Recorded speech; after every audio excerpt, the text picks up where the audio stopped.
आज आपण पाहणार आहोत बाळूमामा यांचा खरा चमत्कार. शेवटपर्यंत नक्की बघा. जय बाळूमामा. तुम्हाला माहिती आहे का, एक साधा मेंढपाळ कसा बनला हजारो लोकांचा? ही आहे बाळूमामा यांची खरी कथा, जी ऐकून तुम्हीही थक्क व्हाल. बाळूमामा लहानपणी मेंढ्या राखायचे, पण त्यांच्यात काहीतरी वेगळं होतं. ते एकट्याने बसून देवाचं नाव घ्यायचे. लोकांना ते साधे वाटायचे, पण हळूहळू काही विचित्र गोष्टी घडू लागल्या. जसे की एक दिवस गावात एक माणूस खूप आजारी होता. डॉक्टरांनी हार मानली होती. तेव्हा बाळूमामा त्यांच्याकडे गेले आणि फक्त आशीर्वाद दिला. काही दिवसात तो माणूस पूर्ण बरा झाला.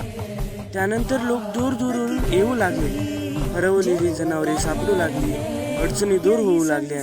लोक म्हणू लागले, हे साधे नाहीत, हे दैवी शक्ती आहेत. पण बाळूमामा कधीही स्वतःला देव. बाळूमामा असंख्य लाखो लोकांना मदत करू लागले. ते फक्त एकच सांगायचे, देवावर विश्वास ठेवा. त्यांनी आयुष्यभर लोकांची खूप सेवा केली. त्यांनी लोकांचे संकटमुक्त.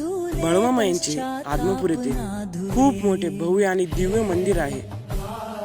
आजही हजारो भक्त बाळूमामा यांच्यावर श्रद्धा ठेवतात.